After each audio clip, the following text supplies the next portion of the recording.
She said it to him at my own kitchen table, in front of me, in front of his brother, like it was the kind of thing a mother is allowed to say about her own child, once she's decided he's not worth defending anymore. You belong in a museum, Cole, not this family. My successful son had $12 million sitting in an account he'd built himself. My black sheep son had a soil sample kit, a 40-year-old truck, and a job nobody in this family had ever once bought. 6 months later, that job was the only reason I was still alive to tell you any of this. I'm 61 years old, and I want you to understand something before I tell you the rest of this. This isn't a story about money. It's a story about who shows up when you've got nothing left to offer them, and who mocks you for the very thing that ends up saving your life. Let me back up. I live on a stretch of land off Route 9 outside Guthrie, Oklahoma, in a house I built with my own hands the same summer I turned 29, back when I still believed a man could plan his whole life out on a piece of graph paper and have it come out roughly the way he'd drawn it. The porch needs painting. The gutter on the north side has needed fixing for going on 3 years now. It was a Thursday evening in late June, hot enough that the cicadas hadn't quieted down even after the sun dropped, and I was sitting at that same kitchen table with a stack of mail I didn't want to open, when Renee's phone rang from the counter. I watched her whole face change, the way it always changes for that particular ringtone, like somebody had reached into her and flipped a switch behind her eyes. "Preston, honey," she said, before she'd even fully picked up the phone. I set my coffee down. "Is that Preston? Let me say hi." She didn't even look at me. Turned her whole body the way you turn away from a draft coming through a window you mean to shut, and walked toward the living room. "A new office in Tulsa. Preston, that's incredible. I'm so proud of you, honey, I really am." I sat there and listened to my wife of 29 years talk to our older son like he just cured something instead of closing a lease on office space. You need to understand what an ordinary evening looked like in my house before I tell you what happened at that table 20 minutes later. Cole came in through the back door around the time she hung up, still in his field boots, a soil sample case in one hand, the same case he'd carried for going on 11 years working land assessment jobs for ranchers and small developers all over 3 counties. He's 31, my younger son, the one who never went to a 4-year school, the one who took over the family's old land surveying contacts instead of chasing something with a corner office attached to it, the one Renee has spent more than a decade introducing, when she bothers to introduce him at all, as my other son, the one who does the dirt thing. Renee looked at him standing there in his boots and said the thing I still hear some nights when I can't sleep. "You belong in a museum, Cole, not this family. Preston's building an office in Tulsa and you're out here poking at dirt with a stick like it's 1950. Look at yourself. Welcome to Brian's revenge. If that already put a knot in your stomach, that's exactly where I need you. This story's going to take you somewhere, so get comfortable. Hit that like button. And tell me in the comments where you're watching from. Because 6 months after that comment at my kitchen table, I found out exactly which one of my sons actually understood what mattered, and it wasn't the one with the office in Tulsa. 10 years before that evening, I wasn't some deadbeat who gambled away a family's savings on something reckless. I was a land investor, a small one, careful, the kind of man people in Guthrie used to call smart before they started calling me something else entirely. I bought 58 acres of raw land out past Coyle, land I was certain, and turned out to be right about, was going to sit directly in the path of a highway expansion the state had been quietly planning for years. Everybody at church said I had a nose for it. Renee used to brag about it at every function she could find an excuse to bring it up at. I remember the exact afternoon I closed on that land, standing out there in a field of Johnson grass with the county surveyor, looking out at 58 acres of nothing much at all, and seeing, in my mind, exactly what it would become in 10 or 15 years, once the Highway Commission finally got around to the expansion everybody in 3 counties already knew was coming. I'd studied the traffic projections myself, driven out to 2 other counties to see what land near similar interchanges had done to property values once the roads went in. I wasn't gambling.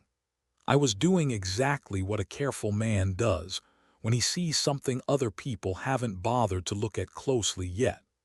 I want you to understand that, because it matters for how wrong everything went afterward, and how unfair it was that a decision this sound got remembered by my own family. Then an old pipeline under the neighboring property ruptured, 18 months after I closed on the land, and crude oil bled into the water table before anybody, including the company that owned the pipeline, even knew it had happened. My 58 acres, everything I'd sunk into it, got locked under a federal remediation order before I'd ever broken ground on a single structure. Couldn't sell it, couldn't build on it. Couldn't do one single thing with it except keep paying the property taxes and watch my credit score circle, a drain I couldn't see the bottom of. I remember the day the federal notice arrived, standing in my own driveway reading a letter that used words like contamination plume and groundwater remediation timeline, words that meant nothing to me at the time and would come to mean everything over the following decade. I called the pipeline company's insurance carrier the next morning, spent 4 hours on hold across 2 days trying to understand whether there was any path toward compensation for a piece of land I now owned and couldn't touch. There wasn't, not really, not without a lawsuit I couldn't afford against a company with more attorneys than I had dollars to my name. Banks pulled every line of credit I had. My business partner walked without so much as a phone call. And Renee, my Renee, never once in that whole first year asked me if I was okay. She asked me every single week how I was going to fix it. That was 10 years ago. I've worked a county land assessment desk job ever since, 6 days most months, coming home smelling like filing cabinets and burnt coffee instead of the open land I used to walk for a living. There's a particular kind of grief in that, spending your working hours behind a desk, stamping other men's land deals, while your own 58 acres sits 40 minutes away, silent and useless and slowly bleeding you dry in property taxes every single year. I used to drive past it sometimes on the weekends, just to look at it, tall grass grown up over what should have been a foundation by then, and feel something I never quite had words for until Cole gave me some, years later, standing beside me at that same fence line. "It's not dead, Dad," he told me once. "It's just waiting. Land doesn't die. It just waits longer than people are usually willing to." Preston turned 22 right around the time the pipeline ruptured, and somewhere in the years after, he decided the whole disaster had been my fault in some deep, personal way that had nothing to do with a company 2 states away that never once got properly held accountable. He's never forgiven me for the family vacation we couldn't afford his sophomore year of college. Not once. Not even after I sat him down and explained, slowly, patiently, exactly what had happened to. In his mind, I'd gambled and I'd lost, and he'd been the one who paid for it, and maybe he needed somebody to blame, and I was standing right there. Cole was 21 when the pipeline ruptured, already out of high school 2 years, working odd jobs around the county while he figured out what came next. He's the one who drove me to 3 separate meetings with environmental attorneys that first year, missing shifts he couldn't really afford to miss, sitting in waiting rooms with a styrofoam cup of coffee he never touched, just so his old man wouldn't be sitting there alone. He never once brought it up again after that year ended. It simply happened, and then it was over, and he went back to work like it hadn't cost him something too. I remember, in particular, one of those waiting room afternoons, Cole maybe 21 years old, flipping through an old outdoor magazine without really reading it, and asking me out of nowhere whether the land would ever be usable again once the cleanup finished. I told him I didn't know, told him it might be years, might be never. He nodded like that was a perfectly reasonable answer, and went back to his magazine, and I remember thinking, even then, that there was something steadier in that boy than there'd ever been in me at his age. He wasn't waiting for the land to be worth something. He was just waiting to see what it would become, the same patient way he approaches every piece of ground he's ever walked professionally. That's the difference between my 2 sons, if you want it in one sentence before I go any further. Preston turned my worst year into evidence for a case he spent a decade building against me. Cole turned it into 3 afternoons in waiting rooms he never mentioned again, and a career spent, of all things, studying land, the very thing that had nearly destroyed his own father. I started coughing in early spring, a dry, stubborn cough I kept blaming on pollen and county dust, until it hadn't let up after 6 weeks and Renee finally, reluctantly, made me see somebody about it. The doctor sent me to a pulmonologist in Oklahoma City, a careful, quiet man named Dr. Whitfield who looked at my scans a beat too long before he sat down across from me instead of standing. "Mr. Pruitt, I'm not going to sugarcoat this. There's a mass. It's operable, and that's the good news, but it needs to come out soon. Weeks, not months."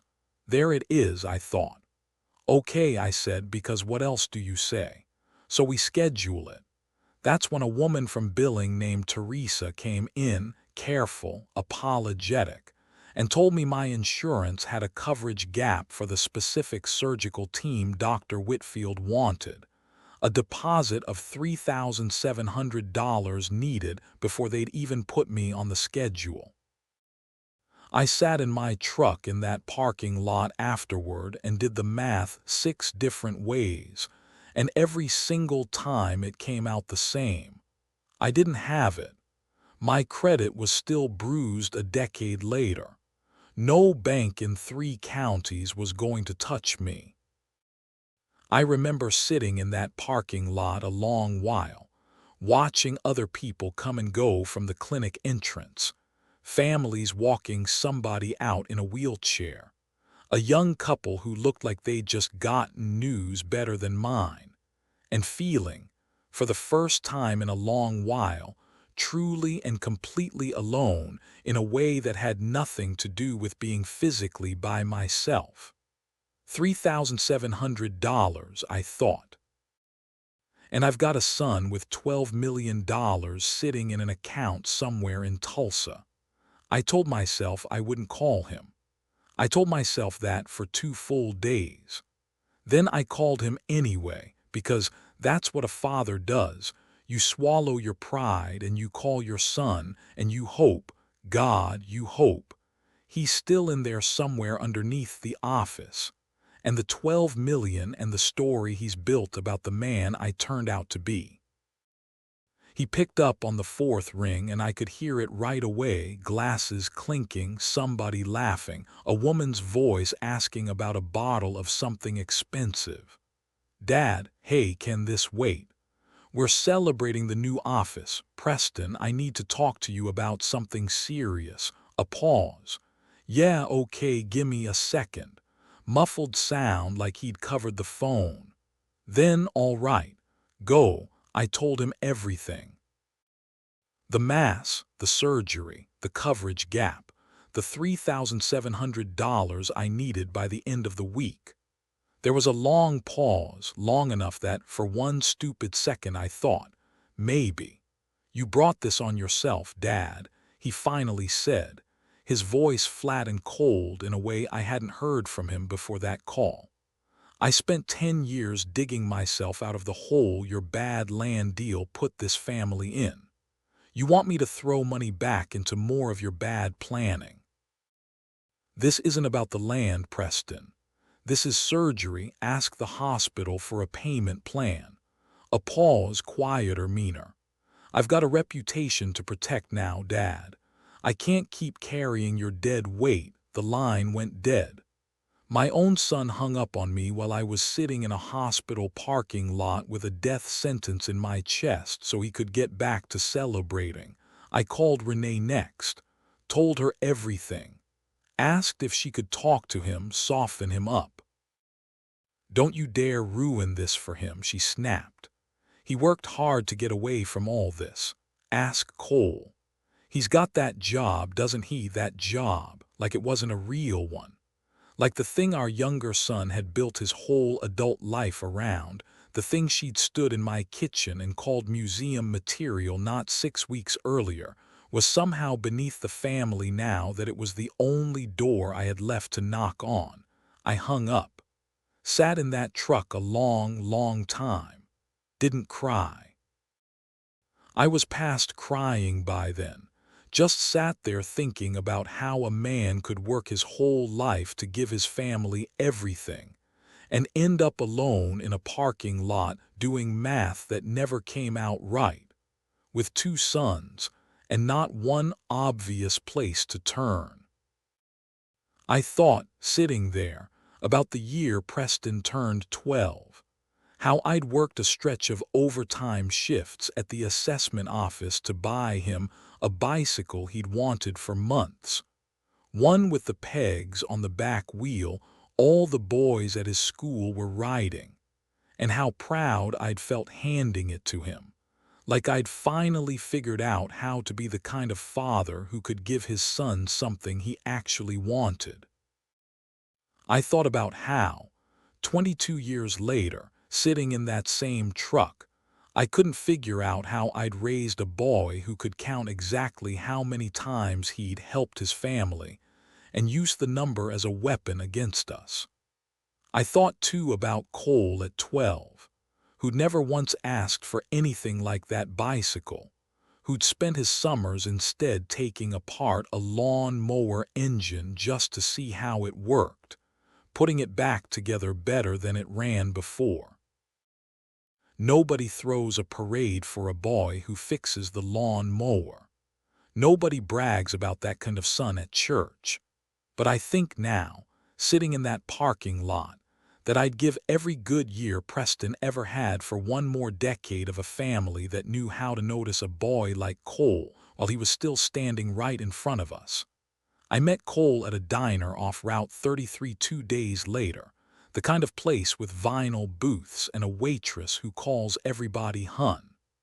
I was going to smile, eat my chicken fried steak and let him think everything was fine.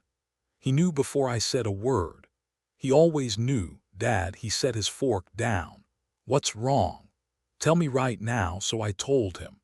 And I want you to understand I was ashamed, actually ashamed, to be sitting across from my 31-year-old son, The one everybody in this family had spent a decade quietly underestimating, about to ask him for money his own brother had turned down.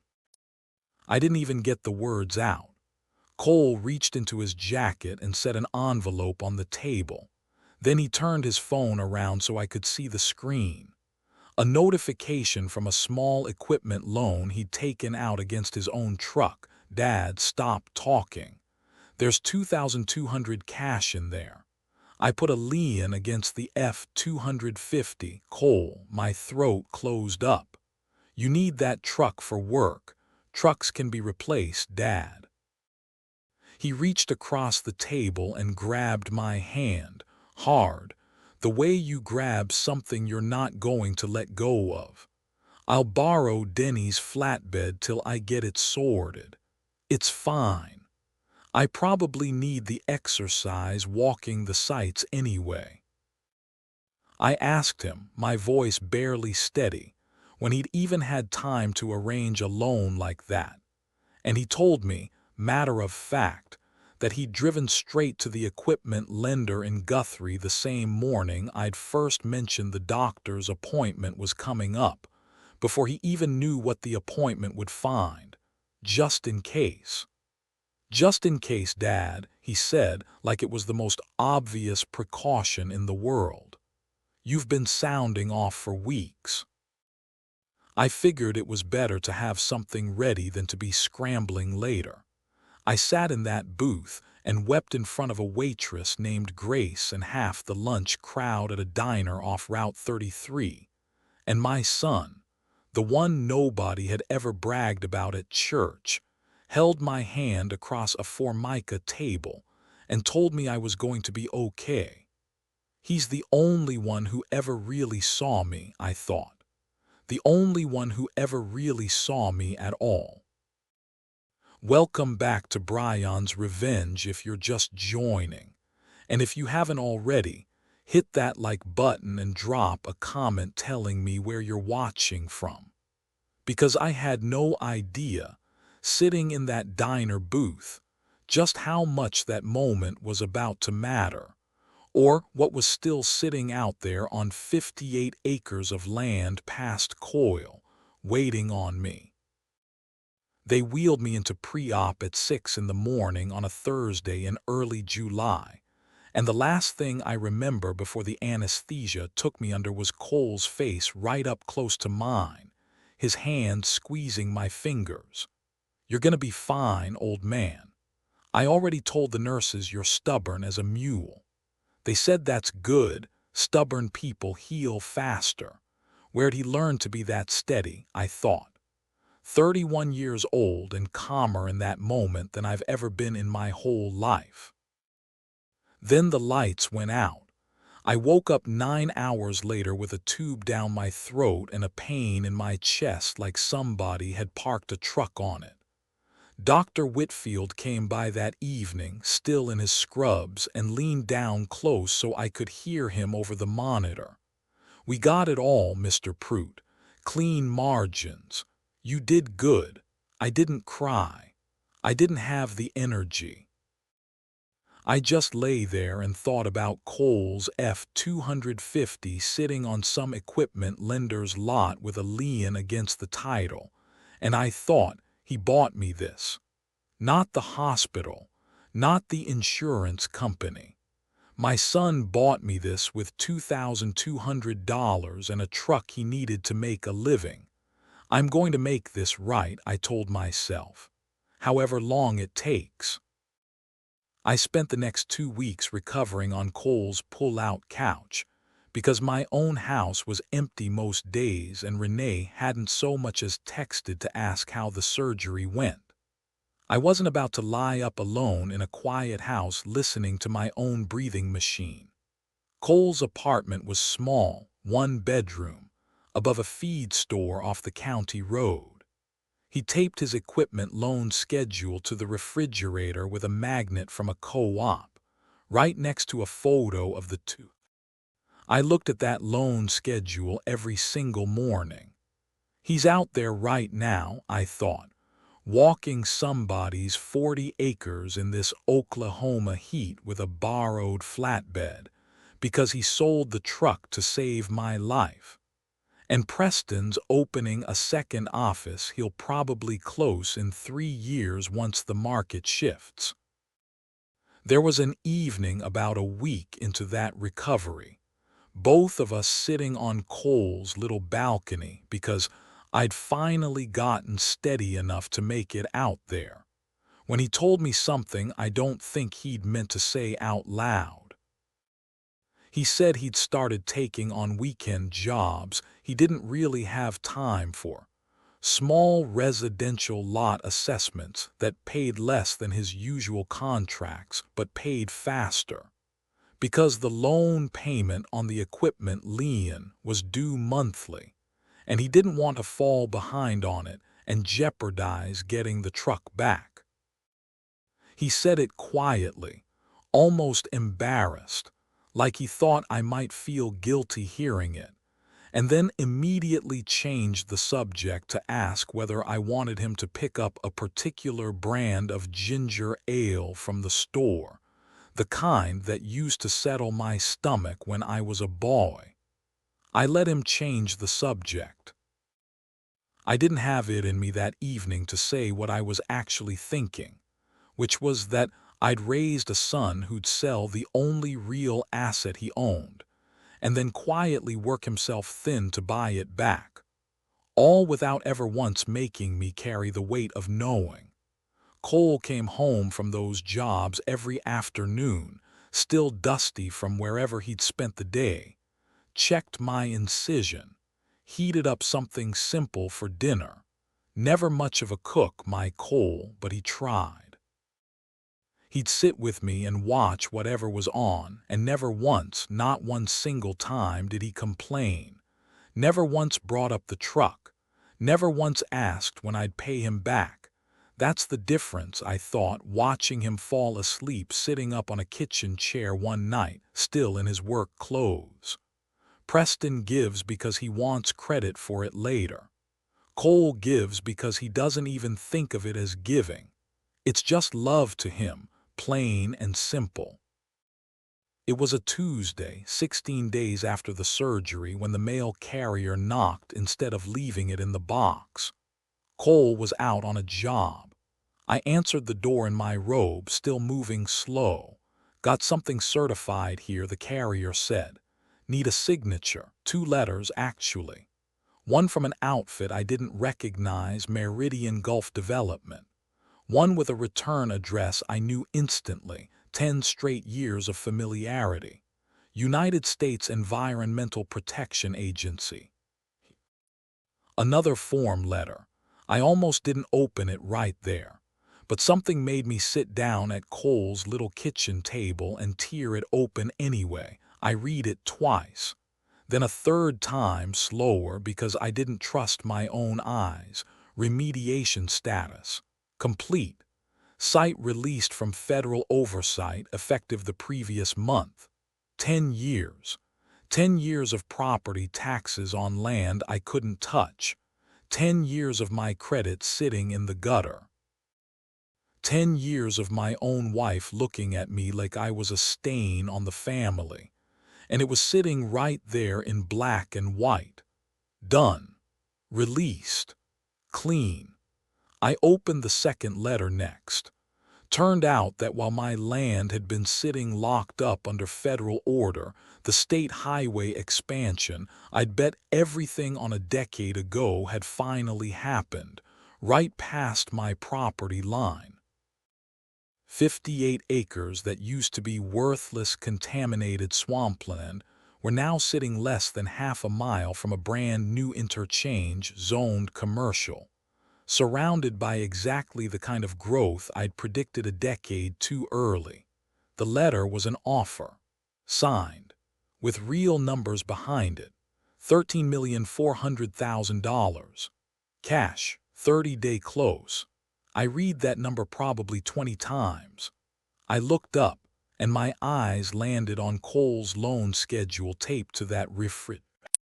My son's handwriting in the corner, next due date circled in red. He's out there right now walking somebody else's land in this heat because he sold his truck for me, I thought, and I'm sitting here holding $13 million. That's the moment something in me went quiet and cold and very, very clear. I didn't call Renee. I didn't call Preston. I want you to remember that because it matters for what comes later. I never hid this money from anybody. I simply didn't see one single reason to tell the two people who'd already told me in their own words that my problems weren't their problems and that my son's career was museum material. I picked up my phone and called somebody else instead. Larry Voss, the voice on the other end said. Larry had handled my business affairs since before the pipeline ruptured, one of the only professionals who'd stuck around after everything fell apart, mostly because I'd always paid him what little I could on time every single time. Larry, it's Walter. I need you to look at some paperwork for me today if you can. Something in my voice must have told him this wasn't a check-in call. I told him everything. The EPA release, the Meridian offer, the number. There was a long pause. 13.4 million, he finally said. Walter, that changes everything. I know it does. I looked at that loan schedule one more time. That's exactly why I need you to pull something else for me first. You remember a document Renee had you draw up about 5 years back, the property and liability separation. The one Preston pushed for. Larry went quiet. I remember it very well. I told Renee at the time I didn't love the idea, but it was her legal right to protect herself. Given the debt situation on the land, that's the one. I want you to pull it and tell me exactly what it says, word for word. Because if I remember it right, Renee didn't just protect herself from my failures. She signed away every single claim to whatever came next, good or bad. Larry called me back 2 hours later, papers shuffling on his end. Walter, I'm going to read. Renee Prout hereby waives, releases, and forever discharges any and all present or future marital claim, interest or right, legal or equitable, in and to the real property located in Logan County described herein, including any proceeds, appreciation, or value realized therefrom, regardless of cause. Regardless of cause, I said, real slow. Does that mean what I think it means, Larry? It means exactly what we drew up, Walter. 5 years ago, she wanted the house and her retirement protected, so she partitioned the estate. She took the house as her sole separate property, and she forced you to take full ownership of that debt-ridden land as your sole separate property. Whatever happens to that land now, good, bad, or a $13 million buyout, she signed away every legal claim to it. Preston was the one who pushed her to do it, wasn't he? He was the one who set the meeting up. He was, Larry confirmed. Told his mother it was smart. Told her it would protect her credit if the land ever got seized from your debts. Well, Larry exhaled slow into the phone. Son of a gun sure was smart, all right. Just not in the direction he thought he was being smart. I sat there at Cole's kitchen table with the afternoon sun coming through those thin apartment blinds, and for the first time in 10 years I felt something in my chest that wasn't shame and wasn't grief. It was clarity, plain and total. Larry, I want to move on the Meridian offer quiet. I don't want a single soul outside this call knowing about it till it's done, not even Renee. Not even Preston, especially not Renee and Preston. I looked over at Cole's loan schedule one more time. You draw up whatever needs drawing up. I want the sale closed and I want a trust set up right alongside it. Irrevocable. In Cole's name. Larry didn't say anything for a second. All of it, Walter. The whole 13. every dime after my debts get paid off.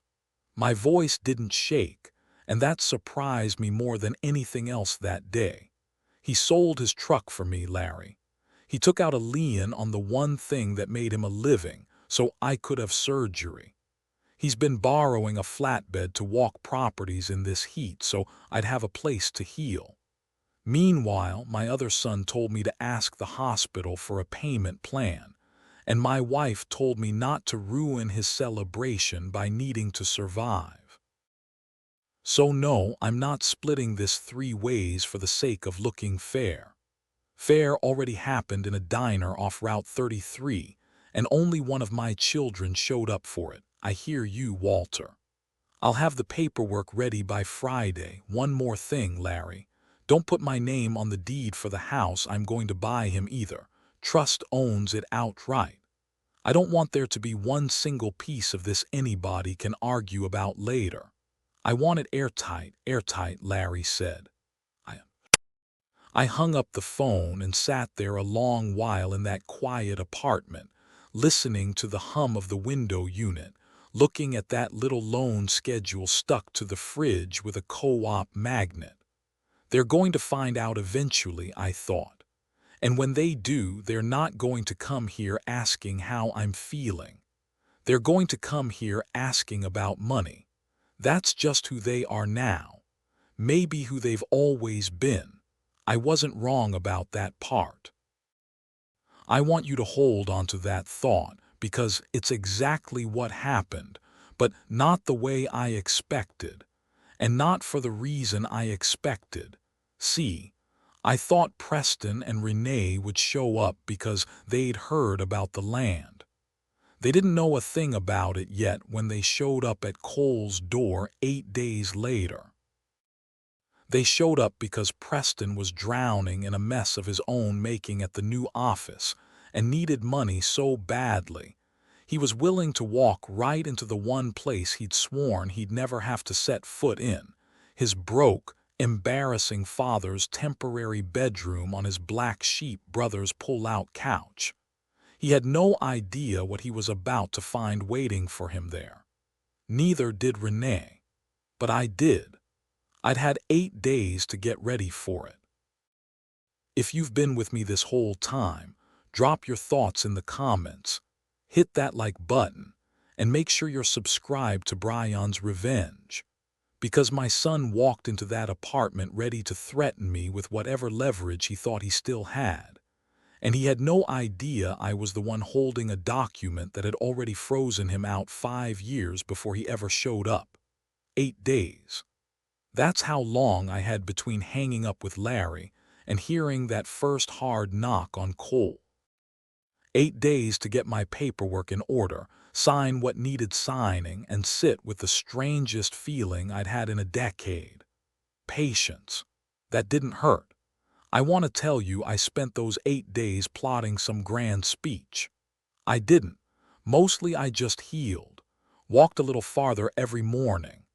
Sat on Cole's little balcony in the evenings and watched the sun go down over a feed store parking lot, thinking about 58 acres of land that had finally, after 10 years, stopped. Then that Wednesday evening came, and somebody pounded on the door like they were trying to knock it off the hinges. Dad, open up. I know you're in there. Preston's voice, loud, frayed at the edges in a way I'd never heard before. Not the smug, satisfied Preston from the celebration call. Something else was under it now. Cole got there before I did, still in his work clothes, and pulled the door open with a look on his face I recognized.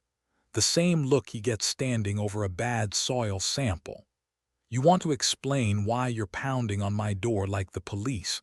Preston pushed past him without answering, Renee right behind him. I want you to picture it, my son, 34 years old in a wrinkled dress shirt with his tie already loosened, sweat on his collar even though the heat was stuck. Renee behind him, arms crossed, face set hard. Neither one of them looked at me and asked how I was healing. Not one word about the surgery, not one word about the scar still tender under my shirt. Dad, Preston's voice cracked right in the middle. We need to talk. Now there it is, I thought. Not how are you feeling? Not I'm sorry I hung up on you in a parking lot. Straight to business, same as always. Sit down, Preston, I said. You look like you're about to have a... He didn't sit, he paced. I was looking through the Logan County Commercial Registry today, he said, his voice shaking. Meridian Gulf Development just logged a deed memorandum. 58 acres out past Coyle, your land, Dad. They flagged the title history because of the waiver Mom signed 5 years ago. $13.4 million cash. You sold it, didn't you? Renee's mouth actually fell open. 13. Walter, is that true? So that's how they found out, I thought. From a commercial registry. That's almost funny in a sick sort of way. It's true, I said, calm as I could manage. Closed 9 days ago, 9 days. You've had this for 9 days and you didn't call me. Your own son. I looked at him for a long moment before I answered. Last time I called you, Preston, you were celebrating a new office while I was sitting in a hospital parking lot trying to figure out how I was going to pay for surgery. You told me it wasn't your problem. So no, I didn't feel the need to call you the second something good happened either. That should have been the moment he softened. It wasn't. You hid this from us, he said, his finger coming up, jabbing toward me like he thought that would make his words truer. You knew the cleanup was finishing. You knew that land was about to be worth something. You made us live like we were broke this whole time, while you sat on a fortune just so you could hand it all to your favorite kid the second it paid off. He actually believes that, I thought. He's rewriting the whole thing in real time, right in front of me, and he believes every word coming out of his own mouth. Preston, my voice came out quieter than his, which somehow made the room go quieter too. I didn't know that land was worth a dime until 16 days ago. I found out sitting on your brother's pull-out couch, recovering from surgery he paid for. You want to talk about hiding things. I didn't hide a fortune from this family. I hid the fact that I was scared for 10 straight years because every time I tried to talk about it, your mother told me to fix the bill, and you told me I ruined your 20s. Renee stepped in then, arms still crossed, chin up. Don't you dare stand there and act like the victim, Walter. I stood by you for 29 years while you dragged this family through the mud with your land disaster. You stood by me, I said, quiet, steady, in a way that seemed to surprise her more than anything I could have shouted. You stood by me the way a person stands by an investment they are waiting to see pay off. You never once asked if I was okay in that whole first year. You asked me how I was going to fix it. That's not standing by somebody, Renee. That's supervising them. Her jaw tightened, and for a moment neither of us said anything. The only sound in that small apartment, the hum of the window unit and Preston's ragged breathing as he tried to process numbers I imagine were still rearranging themselves in his head. Preston found his voice again, quieter now, some of the earlier fury replaced by something that sounded almost like fear. Dad, what do you mean you set up a trust? What did you already do with the money? I looked at him for a long moment before I answered, thinking about a loan schedule taped to a refrigerator, about a truck sold for $2,200, about 10 years of a family treating patience and steadiness like they were the same thing as failure. I called Larry the same day I read that offer letter, I said. Had him pull the partition agreement your own attorney drew up for your mother 5 years ago, Preston. The one you were so proud of at the time, so sure it made you the smart one in this family.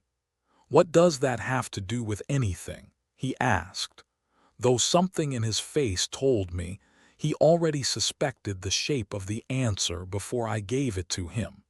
"It means," I said, "that your mother signed away every legal claim to whatever came out of that land, good or bad, the day she signed that partition agreement.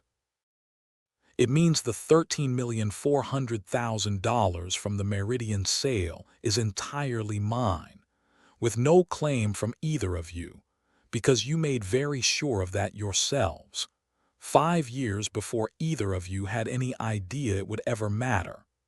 Renee's arms uncrossed slowly, her mouth opening and then closing without any words coming out, the particular stillness of a woman doing rapid math she badly wanted to come out differently than it was going to.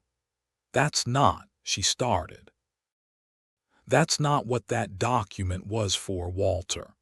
That was to protect me from your debts, not to lock me out of anything good that happened later. It's exactly what the language says," I told her.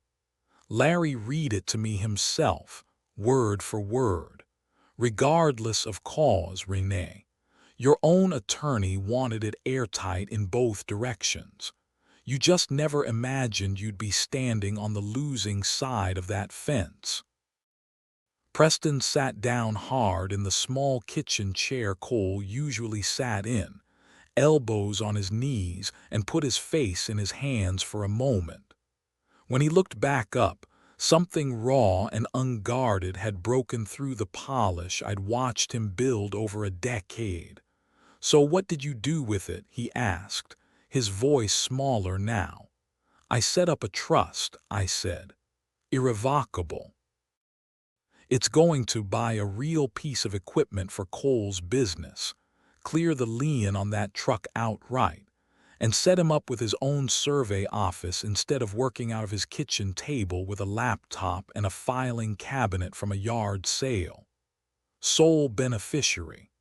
Every dollar after my own care costs and Larry's fees." "Whose name?" Preston asked, though I could see in his face he already knew the answer before I gave it to him. "Cole," I said.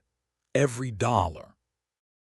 The silence that followed lasted longer than any silence I could remember in that small apartment, longer than the silence after Dr. Whitfield's diagnosis, longer than the one the night Renee stood in my kitchen and told my own son he belonged in a museum. Renee stood very still, some old, comfortable understanding of her own family clearly coming apart in her hands in real time. Preston stared at a spot on the carpet between his shoes, working through arithmetic that must have felt very different from anything he calculated at his office. "You didn't even ask us," Preston finally said, and there was something almost childlike underneath it, some small wounded piece of him surfacing through all the flatness of the last several years. "You just decided, without talking to either of us first." I looked at him for a long moment before I answered. "I called out to you plenty of times over the last 10 years, Preston, in a parking lot outside a hospital, in this very kitchen, the night your mother told your brother he belonged in a museum instead of this family. You didn't hear any of those calls either. I didn't decide anything without talking to you. I decided after you'd already answered over and over in the smallest ways for 10 years straight." Cole, who'd been standing quiet near the doorway this whole time, finally spoke, his voice steady in the way it always is, the way that used to get mistaken for having nothing to say. "Dad, you don't have to do this on my account. I didn't sell that truck so you'd owe me something. I sold it because you're my father and you needed the surgery. That's all it ever was. I know that, son," I said. "That's exactly why it's yours. Not because you asked for it, because you never once did." Preston looked at his brother then, really looked at him, maybe for the first time in years, standing there in his dusty work clothes in the doorway of his own small apartment. And I watched something pass across his face that might have been the beginning of understanding, or might just have been the shock of watching $13 million walk out of reach in a single conversation. I honestly couldn't tell you which, not that night, and I'm still not entirely sure now. Renee found her voice again, quieter this time, something almost pleading underneath the remaining sharpness. Walter, we're still your family, all of us. Doesn't that count for something? Family counts for a great deal, Renee, I said. It's exactly why I'm sitting in my son's apartment right now instead of my own house, and exactly why the trust has his name on it instead of yours. Family is the thing you decided you were done being, the day you called him museum material in my... I just took a little longer than I should have to actually believe you meant it. That's where I'm going to leave this for now. Because what I told them next, standing in Cole's small apartment with a loan schedule still taped to the refrigerator, and a document Renee's own attorney had drawn up 5 years before either of them knew there'd be anything worth fighting over. That's a conversation that changed everything about who actually belonged in this family, and who was about to find out exactly how airtight a piece of paper could be. Stay with me. Part 2 picks up exactly where this one stops, right there in that small apartment, and it does not go the way either of them walked in expecting.